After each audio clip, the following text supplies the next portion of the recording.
Nahum, Chapter 1. A prophecy concerning Nineveh. The book of the vision of Nahum the Elkoshite. The Lord is a jealous and avenging God. The Lord takes vengeance and is filled with wrath. The Lord takes vengeance on his foes and vents his wrath against his enemies. The Lord is slow to anger, but great in power.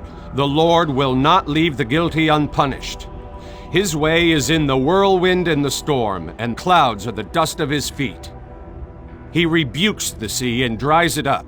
He makes all the rivers run dry. Bashan and Carmel wither, and the blossoms of Lebanon fade. The mountains quake before him, and the hills melt away. The earth trembles at his presence, the world and all who live in it. Who can withstand his indignation? Who can endure his fierce anger? His wrath is poured out like fire. The rocks are shattered before him. The Lord is good, a refuge in times of trouble. He cares for those who trust in him. But with an overwhelming flood, he will make an end of Nineveh. He will pursue his foes into the realm of darkness. Whatever they plot against the Lord, he will bring to an end. Trouble will not come a second time. They will be entangled among thorns and drunk from their wine. They will be consumed like dry stubble. From you, Nineveh, has one come forth who plots evil against the Lord and devises wicked plans. This is what the Lord says. Although they have allies and are numerous, they will be destroyed and pass away. Although I have afflicted you, Judah, I will afflict you no more. Now I will break their yoke from your neck and tear your shackles away. The Lord has given a command concerning you, Nineveh. You will have no descendants to bear your name. I will destroy the images and idols that are in the temple of your gods. I will prepare your grave, for you are vile. Look, there on the mountains, the feet of one who brings good news, who proclaims peace. Celebrate your festivals, Judah, and fulfill your vows.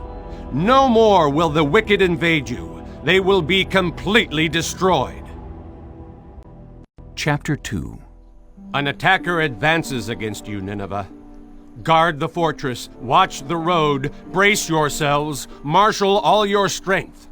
The Lord will restore the splendor of Jacob like the splendor of Israel, though destroyers have laid them waste and have ruined their vines. The shields of the soldiers are red, the warriors are clad in scarlet. The metal on the chariots flashes on the day they are made ready. The spears of juniper are brandished. The chariots storm through the streets, rushing back and forth through the squares. They look like flaming torches. They dart about like lightning. Nineveh summons her picked troops, yet they stumble on their way. They dash to the city wall. The protective shield is put in place. The river gates are thrown open, and the palace collapses. It is decreed that Nineveh be exiled and carried away. Her female slaves moan like doves and beat on their breasts. Nineveh is like a pool whose water is draining away. Stop! Stop! They cry, but no one turns back. Plunder the silver! Plunder the gold! The supply is endless, the wealth from all its treasures. She is pillaged, plundered, stripped. Hearts melt, knees give way, bodies tremble. Every face grows pale. Where now is the lion's den, the place where they fed their young, where the lion and lioness went, and the cubs, with nothing to fear? The lion killed enough for his cubs, and strangled the prey for his mate, filling his lairs with the kill and his dens with the prey. I am against you, declares the Lord Almighty. I will burn up your chariots in smoke, and the sword will devour your young lions. I will leave you no prey on the earth. The voices of your messengers will no longer be heard. Chapter 3. Woe to the city of blood, full of lies, full of plunder, never without victims. The crack of whips, the clatter of wheels, galloping horses, and jolting chariots, charging cavalry, flashing swords, and glittering spears.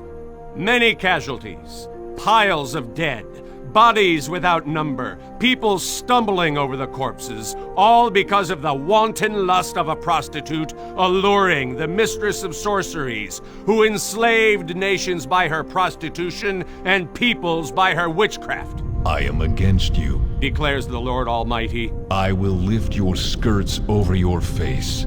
I will show the nations your nakedness, and the kingdoms your shame. I will pelt you with filth. I will treat you with contempt, and make you a spectacle. All who see you will flee from you and say, Nineveh is in ruins. Who will mourn for her? Where can I find anyone to comfort you? Are you better than Thebes, situated on the Nile with water around her? The river was her defense, the waters her wall. Cush and Egypt were her boundless strength. Put and Libya were among her allies. Yet she was taken captive and went into exile. Her infants were dashed to pieces at every street corner. Lots were cast for her nobles, and all her great men were put in chains. You too will become drunk. You will go into hiding and seek refuge from the enemy. All your fortresses are like fig trees with their first ripe fruit. When they are shaken, the figs fall into the mouth of the eater. Look at your troops. They are all weaklings. The gates of your land are wide open to your enemies. Fire has consumed the bars of your gates. Draw water for the siege. Strengthen your defenses. Work the clay. Tread the mortar. Repair the brickwork. There the fire will consume you. The sword will cut you down. They will devour you like a swarm of locusts. Multiply like grasshoppers. Multiply like locusts. You have increased the number of your merchants till they are more numerous than the stars in the sky. But like locusts, they strip the land and then fly away. Your guards are like locusts, your officials like swarms of locusts that settle in the walls on a cold day. But when the sun appears, they fly away and no one knows where.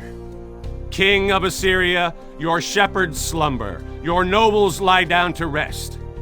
Your people are scattered on the mountains with no one to gather them. Nothing can heal you. Your wound is fatal.